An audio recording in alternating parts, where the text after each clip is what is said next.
From New York, this is Democracy Now! Among other things, the Trump administration is continuing to separate families at the border. Now they want to indefinitely detain families, and they're trying to have an asylum ban at the southern border, which would mean no one can apply for asylum if they've transited through any other country. We've blocked that ban, and we're going to continue fighting. The administration has now taken it to the U.S. Supreme Court. The stakes are very high. As the Trump administration again tries to push through a rule that would effectively ban all Central American migrants from seeking asylum in the U.S., we look at the latest deadly government policies targeting immigrants, from Trump's plan to end a program that allows severely sick immigrants to stay in the U.S. for treatment, to ongoing family separation. We'll speak with Lee Garner, Deputy Director of the ACLU Immigrants' Rights Project. Then, as the second Border Patrol agent this month pleads guilty to attacking an undocumented immigrant, we look at the devastating case of Jose Antonio Elena Rodriguez. Border Patrol agent Lonnie Swartz shot down through the border wall from the U.S. side and killed the teenager on Mexican soil in 2012. More than 6 years after the killing, the family's still waiting for justice.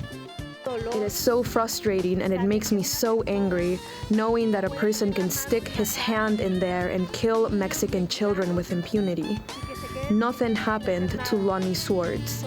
He's still free, still has a job, and left my family completely destroyed. In the latest from our series, Death and Resistance at the U.S.-Mexico border, we go to Mexico to speak with Jose Antonio's mother and grandmother. The family hopes a U.S. Supreme Court case this fall may give them another chance at justice. All that and more coming up.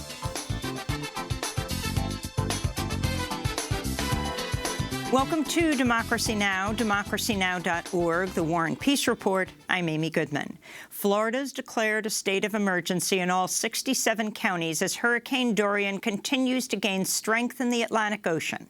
The National Hurricane Center warns the storm may hit South Florida Monday as a Category 4 hurricane with winds as high as 130 miles per hour. On Thursday, President Trump announced he would cancel a trip to Poland in order to stay in Washington due to the hurricane. Vice President Mike Pence is going in his stead. The Justice Department's Inspector General has determined former FBI Director James Comey violated agency policies by disclosing sensitive information to the press, but the Justice Department has decided not to prosecute him. The investigation centered on Comey's decision to leak the contents of a memo he wrote in which he detailed how President Trump had asked him to drop the FBI's investigation into Michael Flynn, the president's then national security advisor. In Colombia, a group of former FARC rebels have announced they are taking up arms again, accusing the Colombian government of failing to live up to the 2016 peace accord that ended 50 years of fighting.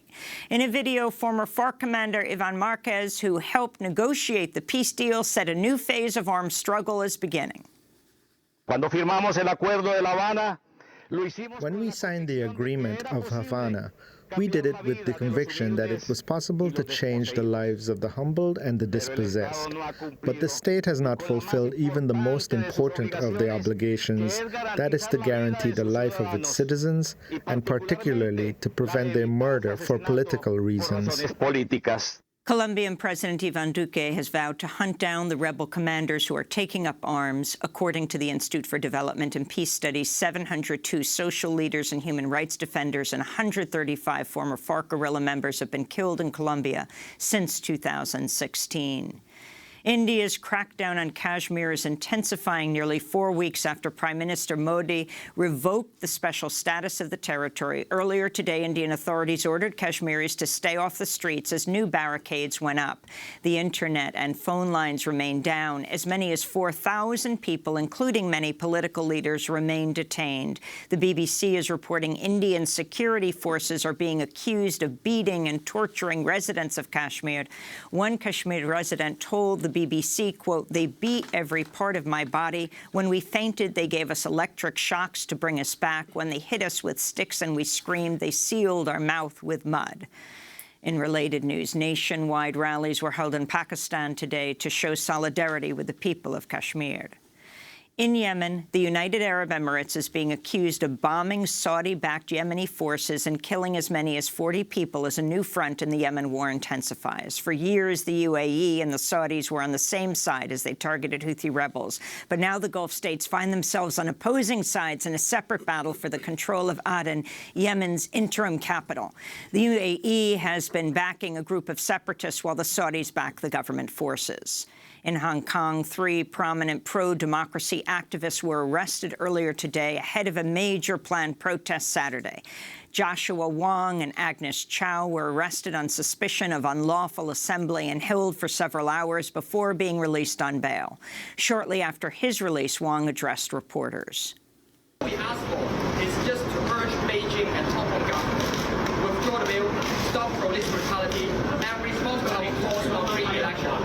A third prominent Hong Kong activist, Andy Chan, was also arrested today. He's accused of rioting and insulting an officer. Meanwhile, Reuters has revealed the Chinese central government rejected a proposal earlier this summer by Carrie Lam, the chief executive of Hong Kong, to defuse the protest movement. Lam proposed withdrawing a controversial extradition bill, but China ordered her not to yield to any of the protesters' demands. In a setback to opponents of Brexit, a judge in Scotland has refused to block British Prime Minister Boris Johnson's plan to suspend Parliament next month. Johnson's move leaves lawmakers who oppose a no-deal exit from the European Union with limited time to pass legislation supporting any other measures. Opposition leader Jeremy Corbyn vowed to challenge Johnson's plan. We will be back in Parliament on Tuesday to challenge Boris Johnson on what I think is a smash-and-grab raid against our democracy, where he's trying to suspend Parliament in order to prevent a serious discussion and a serious debate to prevent a no-deal Brexit.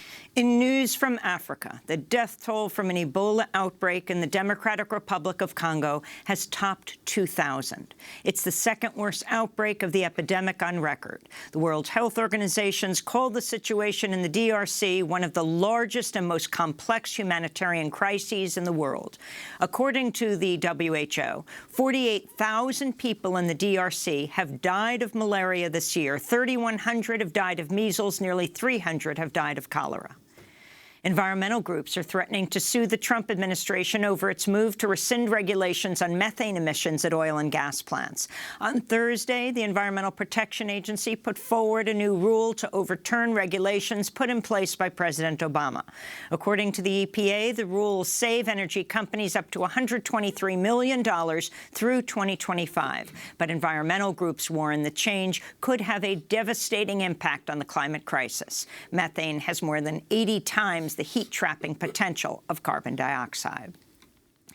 The NAACP of Alabama is calling on the state's Republican governor to resign after she acknowledged she once wore blackface during a college skit in 1967 when she was a student at Auburn.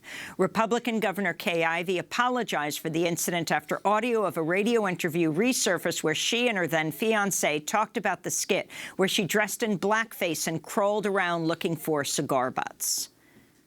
As I look at my fiancée across the room, I can see her that night. She had on a pair of blue coveralls, and she had put some black paint all over her face, and she was, we were acting out this skit called Cigar Butts. Earlier this year, photos emerged of Kay Ivey's sorority sisters at Auburn wearing blackface, but none showed the future governor. 2 former New York police detectives who were accused of raping an 18-year-old in a police van after they arrested and handcuffed her will avoid facing any time in jail. On Thursday, the former detectives, Eddie Martins and Richard Hall, pleaded guilty to lesser charges and were sentenced to probation, even though prosecutors had requested a sentence of 1 to 3 years in prison. The detectives claim the 2017 encounter was consensual. A lawyer for the teenage victim denounced the sentence. Michael David said, quote, "We're outraged. It's complete injustice what happened today. You can't consent when you're 5'3", 100 pounds, and they're both over 6 feet and very muscular. They had her in handcuffs. These cops got a free pass," he said. In a move that could trigger an arms race in space, President Trump has formally launched U.S. Space Command. At a White House ceremony, Trump described space as the next war-fighting domain. As the newest combatant command, SpaceCom will defend America's vital interests in space, the next warfighting domain. Spacecom will soon be followed, very importantly, by the establishment of the United States Space Force as the sixth branch of the United States Armed Forces. John Rainwater of Peace Action criticized Trump's announcement, saying, quote, given that any fighting in space would likely be with nuclear powers like Russia and China, the militarization of space adds to the risk of nuclear war. 7 Catholic peace activists are heading to trial October 21st after a federal judge rejected a request to dismiss their charges. The activists were arrested in April 2018 after they secretly entered the Kings Bay Naval Submarine Base in Georgia, armed with hammers, crime scene tape, and baby bottles containing their own blood. The activists, who are known as the Kings Bay Plowshares, face up to 25 years in prison. Earlier this week, a judge rejected their attempt to cite the Religious Freedom Restoration Act as part of their defense. Kings Bay Plowshare defendant Patrick O'Neill appeared on Democracy Now! Earlier this year to talk about their novel defense. You have to have a religious belief that is sincerely held, and you also have to show that you've been burdened by the government's reaction to what you've done, and that that this burden is limiting your practice of your religion. Our whole religious symbolism going into the base was clear. It was documented in our statement. It was documented by the blood. It was documented by Scripture, by the Bible, by the spray painting of the religious Scripture quotes. Go to democracynow.org to see our full coverage of the Kings Bay Plowshares case. And those are some of the headlines. This is Democracy Now!, democracynow.org, The War and Peace Report. I'm Amy Goodman. We begin today's show with the Trump administration's ongoing assault on immigrant rights. On Tuesday, the government reportedly ended its medical deferred action program, which allows immigrants with serious health problems to stay in the U.S. for up to 2 years beyond the terms of their visas to receive critical treatment. Just 1 day later, it announced some children born to U.S. service members and government employees stationed overseas will no longer automatically receive citizenship. This all came just days after the Justice Department asked the Supreme Court to allow the Trump administration to implement its rule banning almost all migrants from seeking asylum in the United States. A federal judge in San Francisco had temporarily blocked the rule in July, halting plans to stop anyone who passes through a third country before arriving in the U.S. from applying for asylum. But Monday, U.S. Solicitor General Noel Francisco asked the Supreme Court to issue a stay on the ruling, allowing the rule to go into effect. The rule would stop virtually all people from Honduras, El Salvador, and Guatemala from seeking refuge in the United States and apply for asylum in Mexico instead. Amid these crackdowns, border wall construction began this week on federally protected lands in the remote Arizona desert. Construction crews are in the first phase of erecting 2 miles of border wall in the Oregon Pipe Cactus National Monument, endangering the fragile Sonoran Desert ecosystem and destroying native Tohono O'odham and Hiachet O'odham land. The Washington Post is reporting President Trump has ordered his staff to speed up the construction of his border wall before the 2020 election, even if it means breaking the law. All the while, many immigrant families remain separated due to Trump's zero-tolerance policy, which was supposed to have ended more than a year ago. Well, for more, we go to Lee Garner, Deputy Director of the ACLU Immigrants' Rights Project. Lee, welcome back to Democracy Now! It's great to have you with us. I want to start with the Trump administration's decision to end its medical deferred action program. 16-year-old Jonathan Sanchez has cystic fibrosis and now fears his pending request with U.S. Citizenship and Immigration Services will be denied. He was born in Honduras. This is Jonathan in an audio clip from NPR. If they deny the program, that I need to go back to my country, and I'll probably die. Because in my country, there's no treatment for CF. Doctors don't even know what's the disease. The only ones who can help me are here in the United States. Jonathan Sanchez has cystic fibrosis. Massachusetts Senator Ed Markey said the administration is now literally deporting kids with cancer and that the change would terrorize sick kids who are literally fighting for their lives, he said. Massachusetts Congressman Ayanna Pressley said she's considering calling for a congressional oversight hearing on the matter, saying, quote, "What's so troubling about this, beyond the cruelty of it, is the lack of transparency around the process. There was no public comment period, not even a public announcement of this," she said. The ACLU of Massachusetts has vowed to fight the policy change in court. Lee, let's begin there. You helped to head up the immigration program of the ACLU. What is involved here? We're talking about children and adults who are receiving critical care in hospitals around the U.S. Yeah, I mean, I think this is par for the course, the administration going after the most vulnerable. For the last year and a half, we've been fighting their policy of separating little children, babies even, from families. Last week, they went after military families. Now they're going after sick kids. So it's devastating, but not surprising. I mean, why the need to deport children who are sick? I mean, is that really in our country's interest?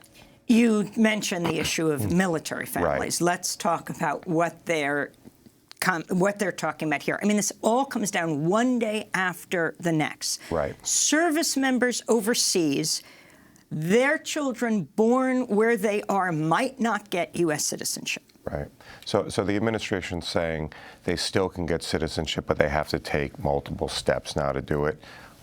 Why the change? What possible national interest could be involved to make military families go through additional steps to do this? I think, it's, and you mentioned at the outset, there's no transparency, there's no public comment. Everything is done immediately without letting the public comment. Can you imagine if they said, we want public comment on whether we should make it harder for military families? I mean, the public would have been outraged if the public knew that they were considering not allowing families with children with sick kids to stay. People would have been outraged, and I think that's part of why they don't ever have public comment. They're virtually banning asylum now. No public comment again. Now let's talk about that. Right. Banning asylum. What exactly are they proposing? Right. So they have now 2 asylum bans. We got the first one enjoined. They took it to the U.S. Supreme Court. The U.S. Supreme Court refused to allow them to put it into effect. We're going forward in that case on the merits. They come back now with the second asylum ban, which is on the table right now. That would ban anybody who's transited through a third country.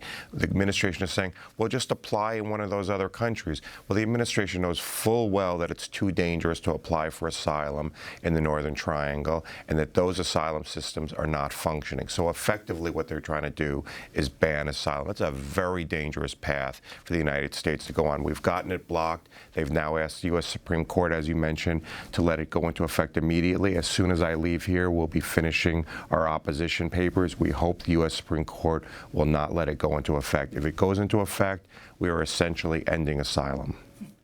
The Trump administration issued a new rule earlier this month to withdraw from a 1997 federal court settlement known as the Flores Agreement, which put a 20-day limit on migrant family detentions. The rule would allow immigration authorities to detain migrant children for months, even years, while their cases are heard. Acting Homeland Security Secretary Kevin McAleenan said the new rule would serve as a deterrent to keep immigrants from coming to the United States. No child should be a pawn in a scheme to manipulate our immigration system, which is why the new rule eliminates the incentive to exploit children as a free ticket, or as one gentleman in Guatemala told me, a passport for migration to the United States. This week, 19 states and the District of Columbia sued to block the rule from going into effect. Right. I mean, what the medical community has said forever is if you raise children in detention centers, you are doing serious damage to them. And I fear that we're looking at the worst of both worlds. The administration is continuing to separate families at the border under the pretext that the parent is a danger to the child. So what I fear is going to happen is they're going to try and separate families at the border. Those families that they don't separate, they're going to then send to jails and hold them indefinitely. So we're looking at separations and indefinite detention, and it's not going to ultimately deter people who are in serious danger from coming. Every mother I talked to, when I said, would you have come anyway if you'd known this was going to happen, they just shrug and say, well, what choice did I have? I couldn't stay and have me and my son be killed. So explain what's happening with separated families. We talked to you repeatedly during the last few years on this issue. Separated families has almost become an antiseptic term. Children taken away from their parents. Yeah. What's happened to them? How many are still apart from their families? Yeah. So we had thought that we had put a halt on this last summer. It turns out the administration's continuing to separate families. We're now approaching about 1,000 families who have been separated just since the injunction the court issued last summer. The government's saying, well, we found a loophole. The judge said we can separate families, take little children away if the parent is a danger. We assume that meant that they are finding parents with very, very serious crimes, and where there's a genuine reason to believe the parent is a danger to the child. It turns out from the government's own evidence that they're separating. One case it said misdemeanor theft of $5 in the past, or even traffic violations. That's what they're claiming is a basis for separation. And these, not only that, but you had mentioned the sort of little children. More little children are being separated now than last summer at the height of zero tolerance. 20% of the children are under 5, including children 1 and 2 years old, literally ripping babies away, claiming your parent is too dangerous to allow you to stay there. We look at the sheet on the parent, maybe a misdemeanor theft or a DUI in the past. You even have this situation in Mississippi, the recent huge raid on the chicken plants, where the children are weeping. They're going home in buses from school, and there's no one there. Yeah, I mean, so that's the thing. The administration puts out this soundbite, we're going after hardened criminals, national security threats. But then when you actually look at who they're going after workers in Mississippi. They're going to deport children with cancer. They're going after military families. The reality on the ground is nothing like the sound bites you hear from the administration. This is an all-out attack on immigrants.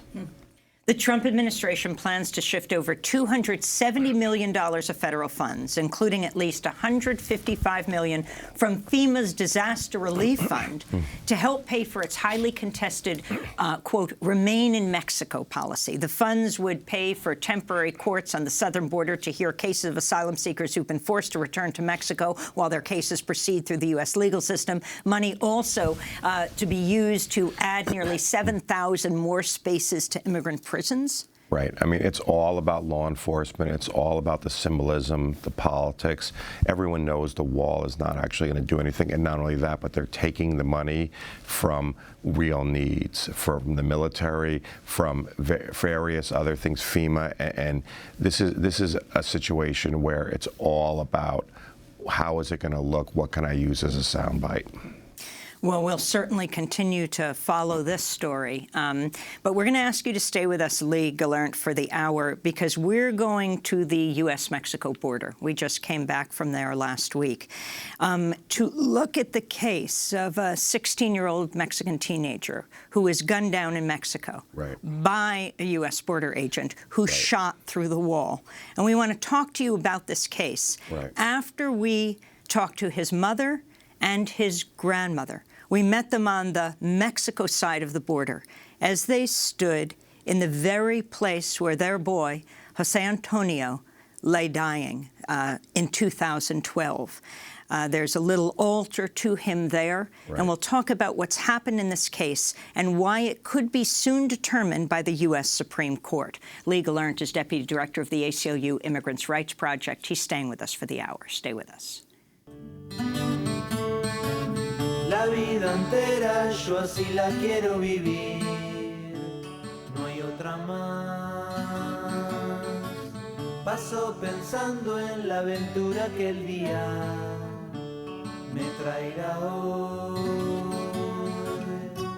Vivo yo en indignación, pedaleando bicicleta voy rumbo a mi trabajo. Paso pensando, solo puedo hoy pensar en escapar. Qué vida triste me tocó a mí vivir, pensaba hoy, pero igual la paso bien. Tengo una novia, un hijo y hay un parque en mi barrio. Mi Vida by Juan Waters. This is Democracy Now!, democracynow.org, The War and Peace Report. I'm Amy Goodman.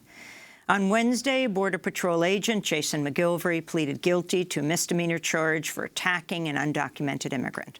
According to court documents, McGilvery apprehended the man, who has not been named, when he attempted to jump a border fence in Southern California earlier this year. After taking the man into custody, the border agent subsequently punched him in the face. Few details are known about the assault. McGilvery had been a Border Patrol agent since 2006. He resigned as part of his plea agreement and was sentenced to 1-year probation. He's the second border agent to plead guilty to attacking a migrant in just the past few weeks. Earlier this month, Agent Matthew Bowen pleaded guilty to intentionally hitting a Guatemalan migrant with his truck at the U.S.-Mexico border near Nogales, Arizona in 2017. In a series of racist text messages between Bowen and other Border Patrol agents, Bowen referred to immigrants as, quote, subhuman, mindless, murdering savages. This, according to court documents. Bowen, who has also resigned from Border Patrol, will be sentenced in October. Border Patrol has for years been plagued with hundreds of allegations of abuse and unnecessary use of deadly force, including the cross-border murders of at least 6 people on Mexican soil. Most cases are not investigated, and border agents are rarely criminally charged for using violent force. We turn now to an internationally known case that many had hoped would change this pattern of impunity: the death of 16-year-old Jose Antonio Elena Rodriguez, a teenager from the border town of Nogales, Sonora, Mexico, who was shot to death by U.S. Border Patrol agent Lonnie Swartz through the U.S. border wall on October 10, 2012. Jose Antonio was walking home in Nogales when Lonnie Swartz began shooting at the teenager down through the border wall from the U.S. side of the border, which stands at least 40 feet above the Mexican side. It's on a kind of ledge. The agent fired some 16 rounds through the slats of the wall into Mexico, striking Jose Antonio 10 times in the back and the head. In the midst of the shooting, Lonnie Swartz reloaded his weapon and kept firing. The teenager, who was unarmed, died face down on the sidewalk just a couple blocks from his home. The border agent alleged the unarmed teenager was throwing rocks at him before the encounter. But even this claim has been disputed. After Jose Antonio's mother, Araceli Rodriguez, and his grandmother, Taide Elena, spent nearly 5 years fighting for justice, Lonnie Swartz went on trial for second-degree murder in 2017. A Tucson jury acquitted him and were deadlocked on manslaughter charges. In a second trial in November of 2018, Swartz was found not guilty of voluntary manslaughter. The jury once again deadlocked on involuntary manslaughter charges. Federal prosecutors didn't pursue a third trial. Lonnie Swartz is on administrative leave, still faces civil rights lawsuit from the American Civil Liberties Union brought on behalf of Jose Antonio's mother, Araceli. The lawsuit's currently pending in the U.S. Supreme Court. Earlier this month, Democracy Now! Traveled to the Arizona-Sonora borderlands in Nogales, Mexico. I interviewed Araceli Rodriguez and Taide Elena at exactly the spot where Jose Antonio was gunned down nearly 7 years ago. Jose Antonio's mother and grandmother. I began by asking his mother, Araceli Rodriguez, to describe what happened to her son. Pues como todo mundo ya lo sabe, me lo asesinaron hace... He was murdered October 10th, 2012. He was murdered by a Border Patrol agent who shot into Mexico and killed him with 10 bullets on his back. Y lo asesinó con 10 balazos por la espalda. How did you hear that he had been killed? Mi cuñado... My brother-in-law called me on the phone and told me that Jose Antonio had been murdered. Can you tell us about your son? Era un niño muy alegre, era un niño bueno, era un niño... He was a very happy child. He was a good kid. He was a boy who loved his mother. He liked being at home. He liked playing basketball. For me, he was the best. I am his mother. He was a really good boy. Can you explain how you understand he died? Pues de hecho todo el mundo ya sabe qué fue lo que pasó, cómo lo mataron aquí en la línea. Everyone knows what happened that day, how José Antonio was killed. He was killed here in front of the border wall. He was walking on the sidewalk. Sometimes repeating this over and over again, explaining what happened, is very painful. Lo asesinaron y todo el mundo quedó como si nada. He was murdered and there has been no justice. He was killed and the world is the same. He was murdered and Border Patrol agent Lonnie Swartz is still free. He still has a job. It is very hard for me as a mother to remember these moments, to be repeating this story, but we know we have to do it if we ever want justice. Y aún así sabemos que lo tenemos que hacer para ver si así hay justicia. Es muy difícil como madre estar diciendo cómo me... It is so hard as a mother to speak about how my son was murdered on this sidewalk with so many bullets. ¿Cómo es posible que lo hayan declarado no culpable? How is it possible that Lonnie Swartz shot José Antonio on the back 10 times, alleging my son was throwing rocks? Ustedes se fijan aquí. ¿Cómo creen que iba a estar en peligro la vida de ese hombre al momento de tirar una piedra para allá? Es algo ilógico, es algo que cualquier persona. As you can see the height of the wall, and then you see where José Antonio was killed, it is clear that he was murdered in cold blood. Les quede claro que fue un asesinato con toda la alevosía y ventaja. Es frustrante y da mucho coraje, mucho dolor. It is so frustrating and it makes me so angry knowing that a person can stick his hand in there and kill Mexican children with impunity. Nothing happened to Lonnie Swartz. He's still free, still has a job, and left my family completely destroyed.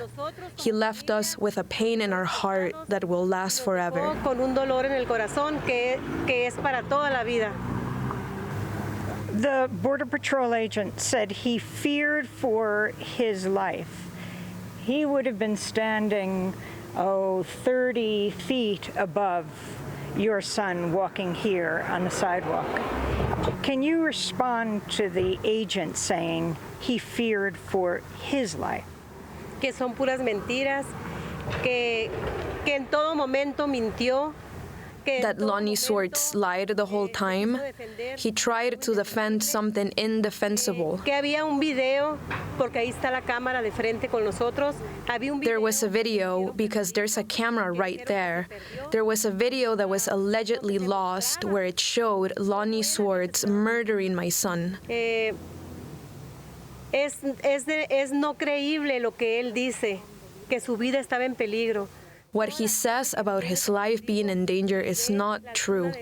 Everyone who comes here and sees the height of this wall realizes that Lonnie Swartz was lying about my son throwing rocks. No estaba en peligro su vida.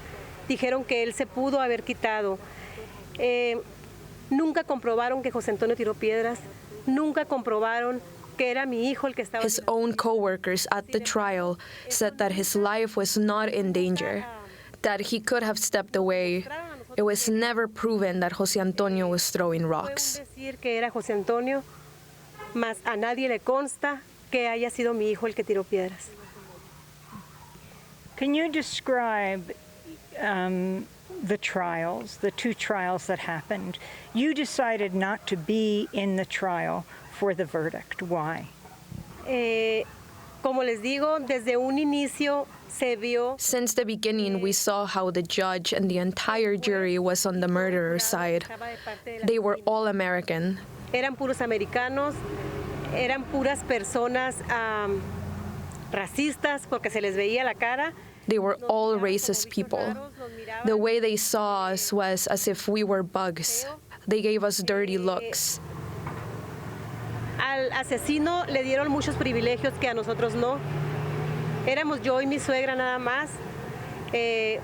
El asesino tuvo mucho apoyo. The murderer had a lot of privileges that we never did. He sat there with his water, with his coffee, with his computer, reading books if he wanted to. We weren't allowed to look at him. We would get in trouble if we looked at him. Leyendo un libro si quería, revisando los libros. No lo podíamos voltear a ver porque se quejaba, decía que lo estábamos viendo feo. Nos llamaba la atención si volteábamos a verlo. Lonnie Swartz had so many benefits that we knew what the verdict was going to be. There was a lot of racism. I feel like even the jury was bought. Yo a veces siento que hasta el jurado estaba comprado. Eran personas, pues sin ofenderlos, gringos, eran personas. They were all, no offense, gringos. They were all blonde, white people, pure Americans. There was not a single Mexican sitting there. Los privilegios que él tuvo. You came here to the interview with your 15 and 16-year-old daughters. That's now in 2019. They were what, like 8 and 9 years old? How have they been affected by the death of their older brother? Pues las niñas estaban chiquitas. Pues Andrea tiene 16 años, haber tenido unos 9. Y Taide pues tiene 16. My girls were very young. Andrea was around 9 years old and Taide was probably 8. We were all affected by José Antonio's death. Mucha gente puede opinar, mucha gente puede hablar de la muerte de José Antonio. A lot of people can talk about his death, but they will never feel what a mother feels when their son is ripped away the way my son De la was. forma que lo hicieron, arrebatarte a tu hijo de la forma que me lo quitaron. Es un dolor o una marca que... It is a pain, a mark that lasts your entire life. It is something you always think about. You always miss your child. If I see a young man who may be wearing a hat that José Antonio had, I remember him. Seeing a young man wearing a shirt that looked like one José Antonio had, I think it's him when I know he is gone. Cuando en realidad pues sé que no es y sé que no está aquí. Pues como les digo, The pain will never go away. Me and my family will always feel that pain. pues la familia. What message would you like to leave with the people of the United States about José Antonio, your son? Pues que se pongan en mi lugar, que se pongan en mis zapatos, como dicen. To put themselves in my shoes. People who are fathers and mothers, I think, are the people who may be able to understand. To have your son murdered in the way mine was is a horrific pain that I do not wish upon anyone. Hicieron con mi hijo. Es un dolor muy grande que no se lo deseo a nadie. A los jurados es más bien... To the jurors, I would ask them, are you at peace with the decision you made? I would ask them if their conscience is clean with the decision they made. At the trial, they showed them a mannequin representing my son, showing them exactly where the bullets entered his body. Entraron las balas al cuerpo de mi hijo, donde desde un momento le dio en la cabeza y aún así siguió tirándole. He was shot in the head and Lonnie Swartz continued to shoot him. To the jurors, the judge, and the murderer himself, I asked them, how do you sleep at night? How are you at peace with yourself after you murdered my son? ¿Cómo puede dormir tranquilo? ¿Cómo puede estar en paz con él mismo al haber asesinado a mi hijo? Yo tenía la esperanza de que con el caso de José Antonio... I had hoped that José Antonio's case would have justice and that it would help stop all of this. How is it possible that Mexican children are being murdered and the American people don't do anything? Not even the Mexican people do something or the Mexican government. Para mí fue una burla los dos juicios. Para mí fue algo de dar coraje. For me, both trials were a joke. They just made me angry. 1, 2 very long trials just to declare this man not guilty. In one occasion, I overheard a Border Patrol agent saying that the agency was ready to spend money on 5, even 10 trials just like this one. This is the anger we have. Entonces, ese es el coraje que tenemos también con México. We're also angry at Mexico. Mexico is not strong enough to demand the extradition of this murderer. My son was murdered on Mexican territory, and Lonnie Swartz has to pay. Y pide la extradición de ese asesino, porque aquí lo mató. Entonces, tiene que pagar su condena. No vamos a quitar el dedo del renglón. We will not stop fighting. I don't like to give interviews, but I know I have to. I want José Antonio's name to be remembered. Por el caso, quiero que siga sonando el nombre de José Antonio. Quiero que la gente sepa quién. I want people to know he was murdered by a Border Patrol agent and that nothing was done about it. We need your support. That is why I stand in front of this camera, in front of this mic, demanding justice. Que yo me paro frente a la cámara o frente a un micrófono pidiendo justicia. Araceli Rodriguez speaking at the exact location where her son, José Antonio, was gunned down by U.S. Border Patrol in 2012. He on the Mexico side, the border agent on the U.S. side, standing in front of that mural of her son. I also spoke to Taidi Elena, José Antonio's grandmother. His aunt Gabriela Lopez translated for her. I asked Taidi Elena to tell us about her grandson, José Antonio. Toñito era un muchachito que estudiaba su secundaria abierta. Toño was a boy who was in the middle of high school. Tenía ilusiones, tenía metas. He had illusions, he had goals. Como todos los niños de su edad. Like most of the kids from his age. Era un niño alegre. He was a very happy boy. Iba y jugaba en las tardes a béisbol. He loved, no, basketball. Basketball. He loved to play basketball. Era muy educadito, él. Very well educated. Era muy buen niño. He was a good boy. Niño. No merecía morir así. He didn't deserve to die like that. Nadie merece. Nobody deserves to die like that. What did he want to be when he grew up? Quería él terminar su secundaria, cumplir los 18 años e irse al ejército. He wanted to finish high school and turn 18 and join the army. Porque él decía, yo le decía, ¿por qué quieres ser soldado? Because I would tell him, why do you want to be a soldier? Y él me contestaba con otra pregunta. And he would answer me with another question.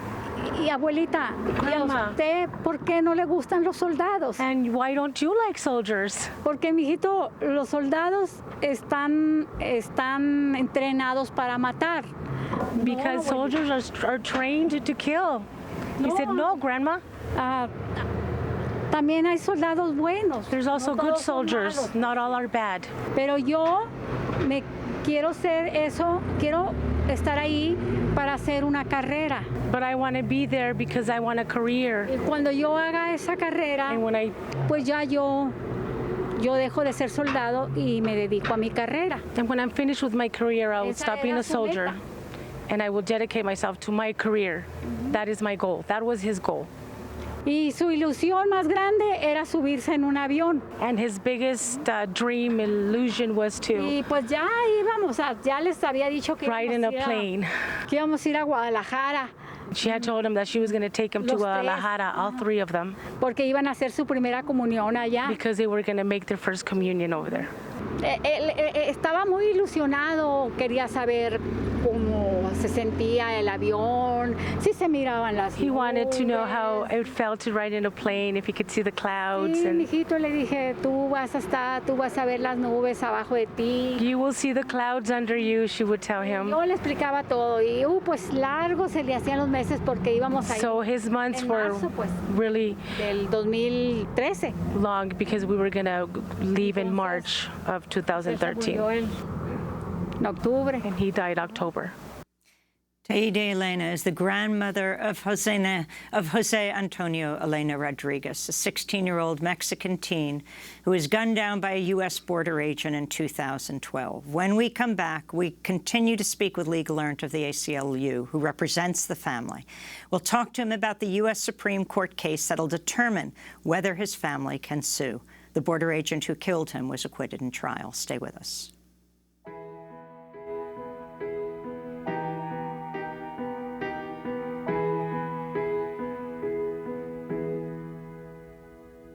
Sueño,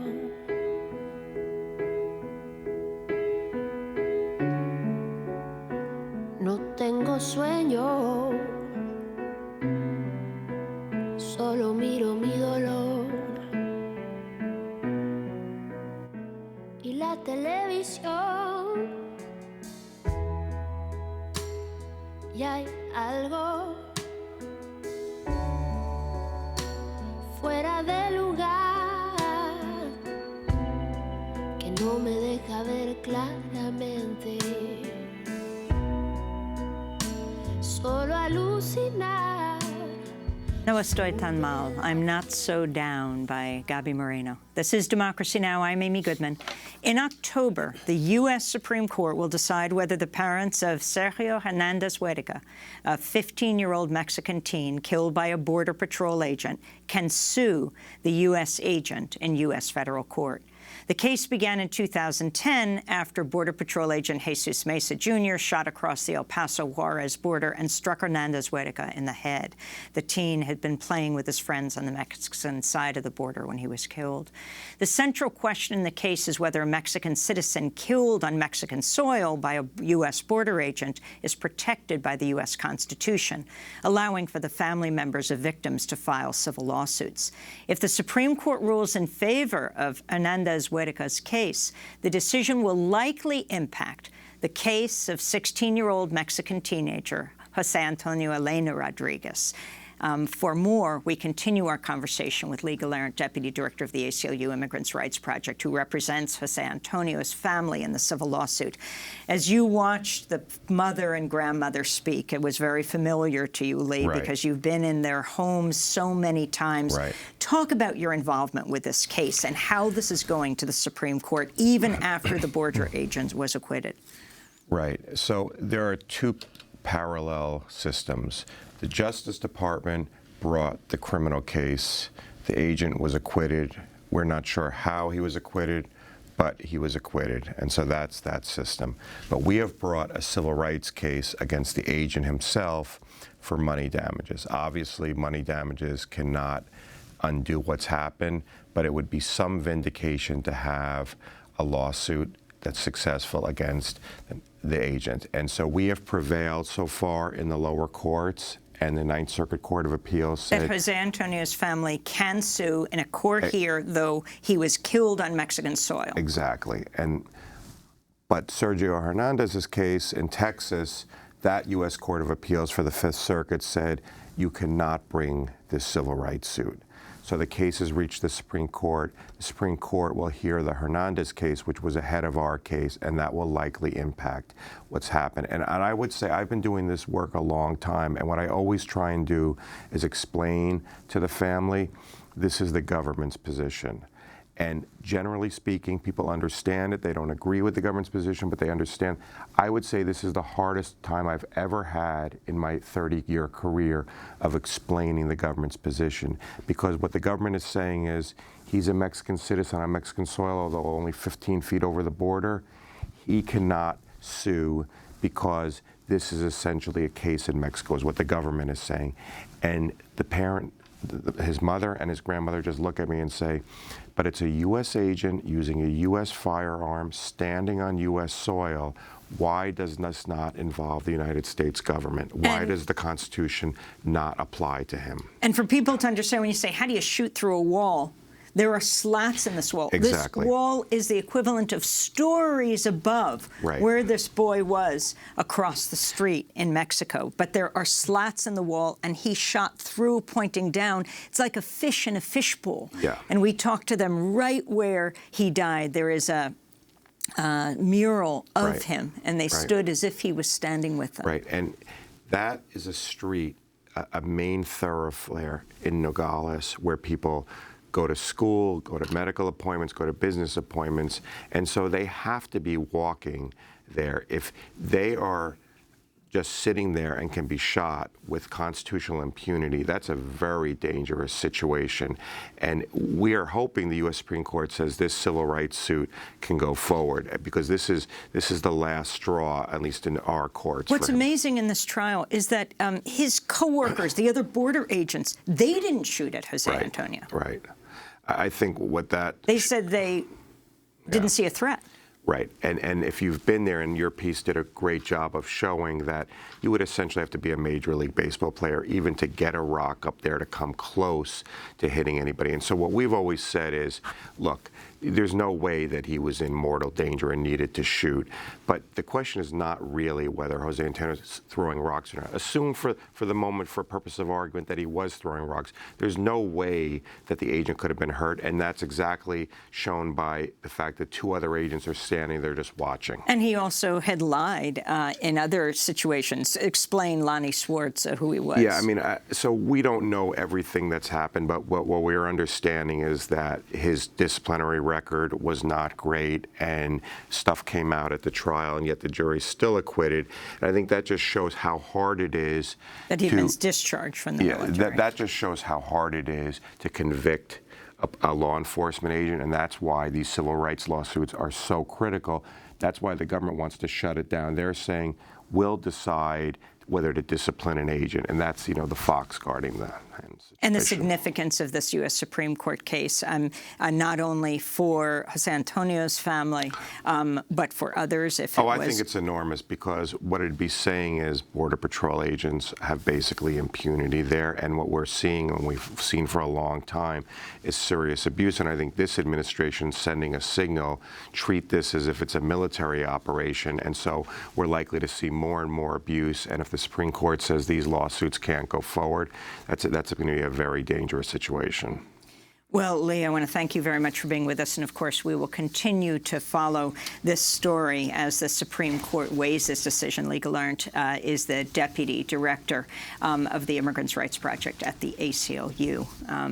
When Democracy Now! Was in the borderlands of Arizona in the last few weeks covering the death of Jose Antonio Elena Rodriguez, we also met with Richard Boren of the Border Patrol Victims Network. He stood in Nogales, Arizona, on the U.S. side of the border wall, at exactly the spot where Lonnie Swartz, the border agent, pointed his gun through the slats in the wall and shot and killed Jose Antonio October 10, 2012, bullet after bullet after bullet, even as he was down.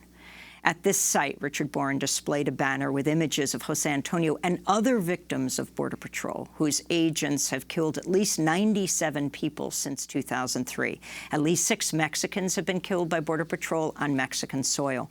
We want to end today's show with Richard Boren reading the names of some of the people killed by Border Patrol and telling their stories.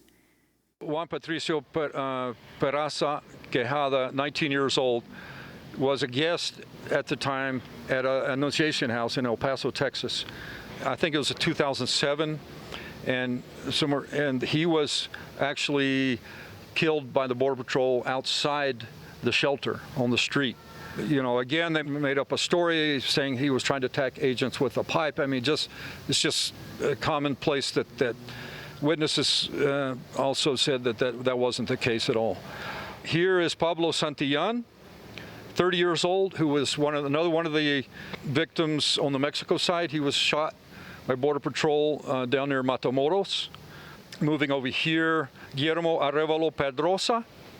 I think he was about 35 years old, and he was killed. He was at a picnic on the Mexico side in Nuevo Laredo, enjoying his daughter's birthday party when the Border Patrol was on a boat, and they began just shooting wildly on the river, and he was killed and died in his 9-year-old daughter's arms in 2010, I believe. Valeria Monique Tachiquin, in her 30s, was a mother of 5. She was killed by an undercover Border Patrol agent in suburban San Diego. The Border Patrol used to have, and still probably do, a tactic of getting in front of a moving vehicle to justify firing into the vehicle, killing the driver. And so that's what happened that day. It was an undercover Border Patrol agent in plain clothes. She may have thought she was being carjacked or something, you know, by this guy.